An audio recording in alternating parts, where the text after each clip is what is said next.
What's up, y'all? We are here at APP Miami.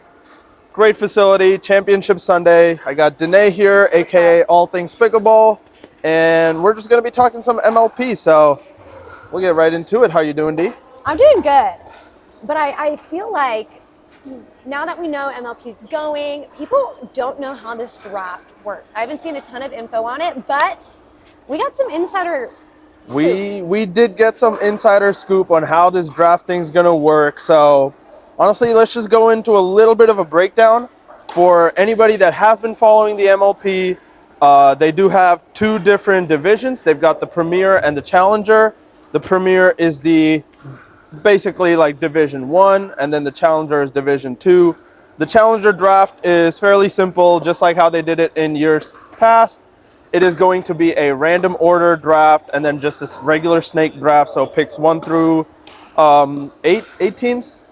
Am I 12? 12 teams. 12. 1 through 12, and then the draft order reverses for picks 13 through 24, and same way all the way up until they get all 4 players filled. And the draft order is actually already released for Challenger. The draft order is released for Challenger, so you can check that out. That draft order is already released. Now, the Premier, on the other hand, this year they are doing it a little bit different. They are doing what they're calling the dynamic bidding process, where teams are actually going to be bidding for their picks.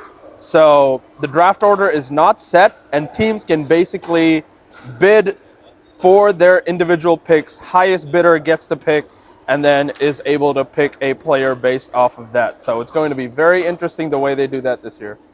And I think something that I wondered when we heard that there was going to be this bidding system was I was like, are they using real money? Or Precisely. So there were a lot of questions for us when we heard about the dynamic bidding process. Is it a free-for-all? Can teams just pay up to how much ever they want? And then basically team with the most money gets the player? Or is it more structured? So we did a little digging and we found out the exact structure for this draft. And you're going to hear it from us for the first time. So here's how the draft is going to work for the Premier Division. Each team is going to be able to bid up to $1 million on 4 picks. So each team has to have 4 players, and they can bid up to a grand total of $1 million for those 4 picks. Each pick has to be a minimum of $10,000, and that basically means the max that you can spend on any one pick is $970,000, because the other 3 players are going to have to be $10,000 each. So there could be a situation when we get to the draft where that number 1 pick could go for up to $970,000. And I thought this is interesting too. Some teams might not even choose to spend that money. So how I understand it is every team is given, let's call it a monopoly money from the MLP of $500,000, correct? Yep, so $500,000 given to each team by the MLP. For their picks.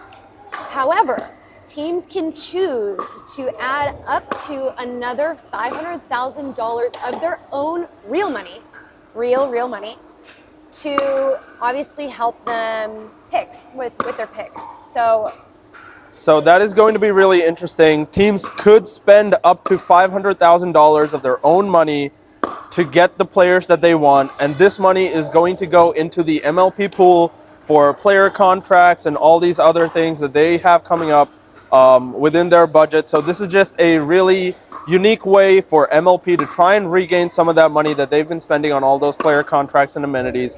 So again, teams don't have to choose to pay this money, but of course, like if Ben Johns is on the board and you got to splash some extra cash, I guarantee there are teams out there that would not mind spending the extra dollar. So it's going to be really interesting to see how much each team spends over that initial $500,000 that MLP gives them for their budget, and which teams end up splurging for their picks. Speculation-wise, obviously we don't know this yet, but do you think most teams are going to add in their own money? I do think most teams will add in their own money. Again, most of these, if not all of these owners, are millionaires. So Yeah. millionaires and billionaires, they got the money to splurge. $500,000, it is a lot of money, but again, for those teams, it's more of an investment. Right. So if you're able to get someone like a Ben Johns or a Riley Newman that's going to move a lot of ticket sales, move a lot of inventory and merchandise, that is something that you would look at as an investment that you'll recuperate in other ways. So it is a good way for teams to spend early on in the draft to try and get those higher value picks, so that now they could really go out and do some marketing and put themselves up for success in a way they couldn't before. Yeah, I also think, I can't imagine teams winning, especially if you're in Premier, you're already in the top kind of area. Your order actually makes a huge difference. I don't know if you guys know that, but like who you pick, your first and second pick, I mean, those are like very important spots. And so it's really an advantage if you can get the spot that you want. Definitely. And this is something that I play a lot of cricket, being from India. That's one of my sports, one of my major sports. And in our cricket league, they do something very similar to this, where it's not really a draft. However, it's more of an auction process. Oh. So players will come on the board. So let's say you have Ben Johns as the first player up for auction, and you can bid up to that max amount of all your money for that player. No way. I didn't Yeah, know so this. that's how the cricket draft works. Wow. It's not really a draft, it's more of an auction. And I think the MLP is doing something similar, where if there's a player on the board that you're really looking forward to picking, you could save up all your money for those later picks and then almost guarantee yourself that player. So if I'm looking at someone like a Rachel Rohrbacher that might go late first round, early second round, or maybe even fall through the ranks a little bit, I could save up for that spot knowing that she's not going to go until maybe after the first 8, 9, 10 picks. I'm not going to splurge in those first 10 picks. Yeah. I'm going to hold up, save up, and then go all in on one of those players that might Smart. be a difference maker in the league. So, juicy question. Yes. You said how much is the highest amount you can bid for one player? $970,000 is what you could bid on one player.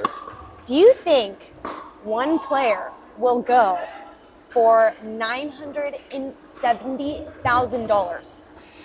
That's tough. Because basically what that means is you end up with the number one pick, and then you end up with picks 46, 47, and 48. Like, you get number one overall, and then your next draft pick is number 46, right? So 12 teams, you're picking 46, 47, and 48 Like, for your last three picks, and you just hope a Ben Johns can carry you that far. You know what I mean? Is Ben Johns gonna just be stuck with 46, 47, and 48. I don't know how well that's going to work, but hey, it's a very real possibility with the way this draft works. It's a very real possibility that somebody decides to put up all their money and go all in on one player. And especially if that player is someone like Ben that can legitimately carry a team. I mean, like, he's not going to lose a lot of points in a No. Dream Breaker. All he needs to do is win his men's and mixed, and he's into the Dream Breaker. So it's one of those situations where if you can get a sleeper, because remember last year when we had the draft, Rachel Rohrbacher was a huge pick, and she went Huge. late in the fourth round to the squeeze, and she ended up being the real difference maker. Yeah. If they can get a Rachel Rohrbacher type player at 46, 47, 48, it's a very real possibility that Ben and that one person can carry a team to the championship. So, dude, that would be insanity. If Ben Johns goes for $970,000, I will be so interested to see how that plays oh my out. goodness. Again, and then you also have guys like Riley and J-Dub and now Andre, who's beaten Ben twice now in the last month or so. So there's some real ballers out there that might be worth the money. Again, I don't know about $970,000 on one player, but we could see a $700,000, $800,000 Yeah. purchase for one of those guys. So it'll be really interesting to see who goes that high. So I'm curious, you kind of talked about it. You kind of referenced them as like the sleepers Yep. of the draft. Who do you think like either is kind of a newer name that we haven't seen a lot that's going to definitely go, or somebody who you feel like their stock is just raised? in the past couple months. I do think there's definitely a few players whose stock has raised significantly in the last few months. Again, Andre being one of those who I was big on him in last year's draft. Dude, yeah. When every time we did a mock draft last year, he was my #1 pick, no matter where I picked. Even if it was like 3, 4, 5, I was taking Deescu just because like he's such a baller. He's definitely going to go top 5 to top 10 this year. I'm hoping he'll be top 5. He's definitely worth it. Again, the singles for the Dream Breaker is a little questionable. But that's the only one. With Deescu, I think that's going to be somebody that really raised their stock over the last year. But there's guys out there like Jack Monroe and some other young players that might be really interesting to see this year. Judith Castillo has been playing really well. She's been doing fantastic. Megan Fudge has been amazing. She's going for a triple crown today at APP. So, you know, like players like that whose stock has really risen. Tina Pisnik's another one. I think she's made pretty much every semifinal in women's and mixed in the last couple months. She's solid.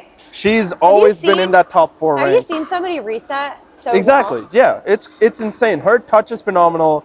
Again, she's a little bit older, so I think her draft value might be a little lower than others. But again, unlike most other leagues, this is a 1 season and done type of situation. So you only need this player for 1 season. Yeah. It's not like you're committed to long-term contracts like baseball or football where you have 5, 10-year contracts. This is basically 1 season, you're with us and you're done. So if you can pick up a player in their prime, you don't have to look for youth realistically. So what about this? Players whose stocks have lowered. Oof. I've got one. Go for it. I think Tyson McGuffin. That is definitely one that's top of my radar right now. I don't think Tyson's going to go as high as he did last year. In fact, last year he did fall quite a bit too. Wasn't he a 2nd round pick or was he late 1st round? I want to say he was late 1st round, yeah. Wasn't he? But he did not go as high as I thought he would last year. But again, like as a GM, Tyson's game style is not really suited for how the MLP works because he needs a certain type of player around him. But the other good thing with Tyson is he's one of those that can elevate the energy of a team. Yeah. And when it comes to team events and team play, that is something that you need. You do need that energy around there. I think that's why Zane was such a good pickup for Orlando last year. Zane Navratil was absolutely amazing with his energy. Jesse did a fantastic job with Chicago last year.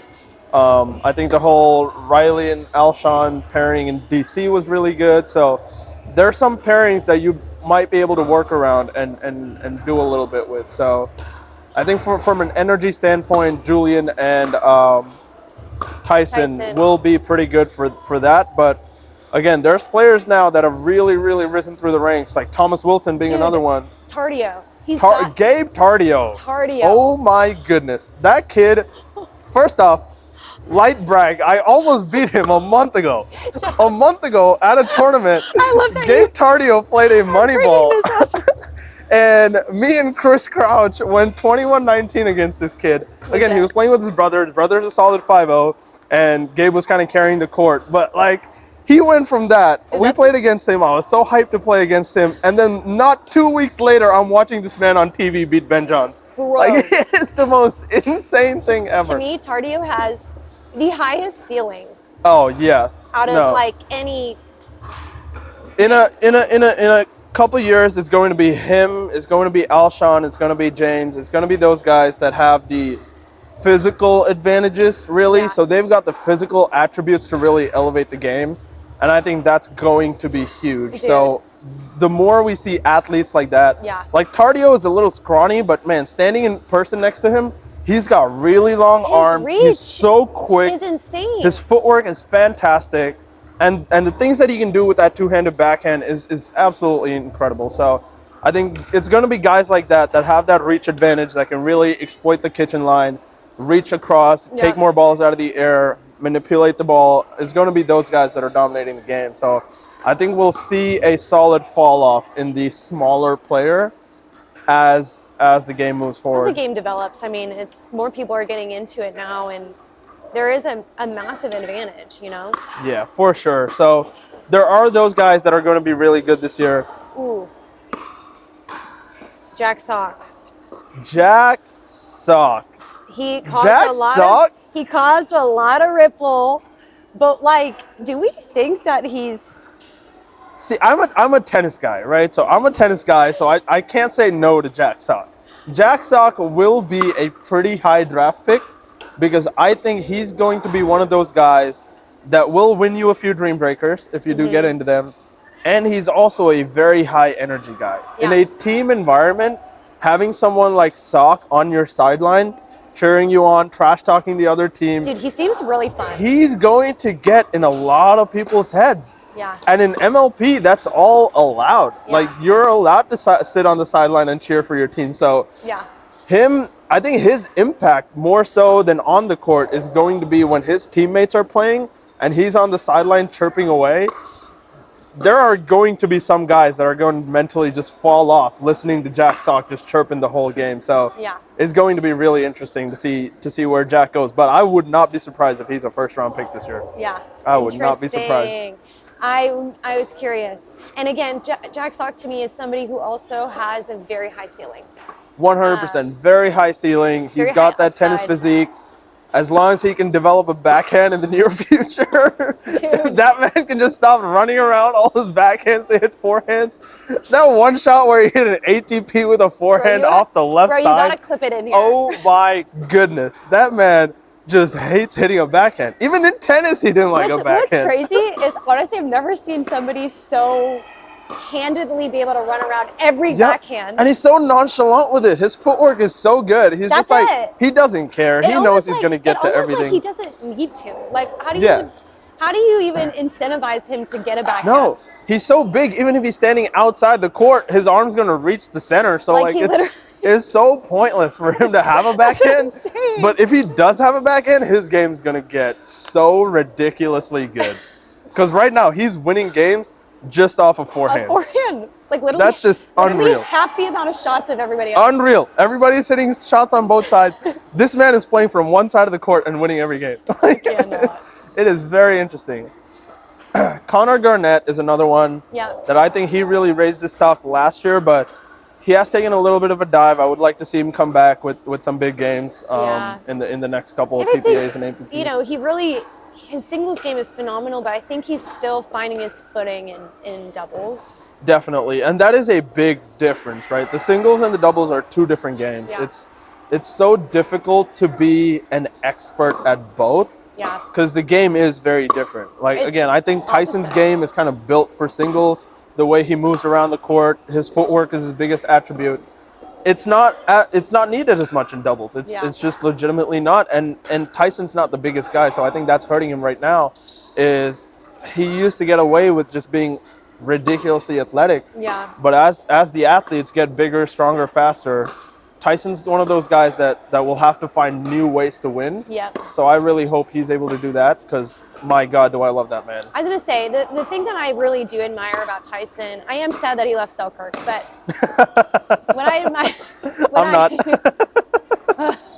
I do admire about Tyson is he freaking grinds, dude. Yeah, like, no, absolutely. One of the hardest workers out there. He trains in the gym, recovery. I mean, for his age, like, let's just be honest, age plays a huge factor, especially on the men's side of things. Like, you have all these younger guys coming up, but he's been able to be so successful regardless of his age, I think, because he does such a phenomenal job with training and then recovery and really puts high importance on that. I really think he's a grinder, man. 100%. I admire it. 100%. So I think that alone is still going to keep him in this game at a pretty high level.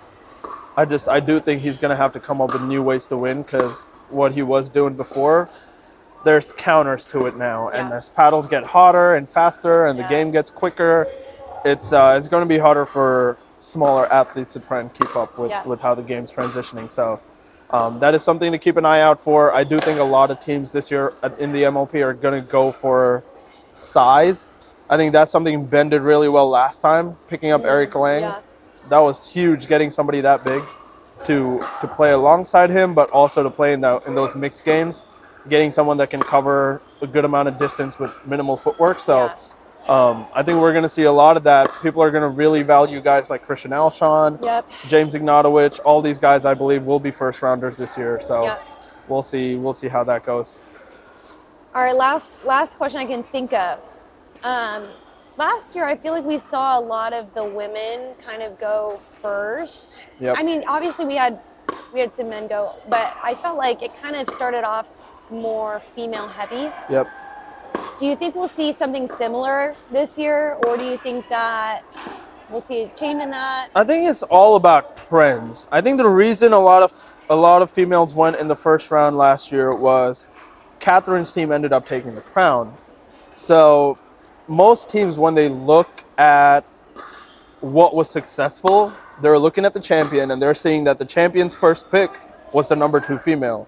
So again, I think that just played a part in the draft. The season after was everybody's like, oh, if you have one of the best females, you can win. Yeah. But then what we ended up seeing was the top teams were Ben Johns and Riley Newman were the top teams in season 2. And of course, Daescu picking up his game. So those are like the top teams there. And we didn't see Annalise's team, or we didn't see Catherine's team really podium a lot. So I think this year we are going to see a reverse in the trend, especially because people are paying for those picks. Yeah. I think we are going to see people really put high value on getting a number 1 guy, especially someone with size, because that's going to be a huge difference maker in this game. So I think we are going to see a decent amount of money being splurged for Ben, Riley, Andre. James. So we're going to see some real money being splurged for those big guys there. Yeah. So it will be interesting. I still think, like, of course, you do need those females. The women are going to be huge for this MLP, but I think just because of the trend of last year, we are going to see more guys getting drafted early on.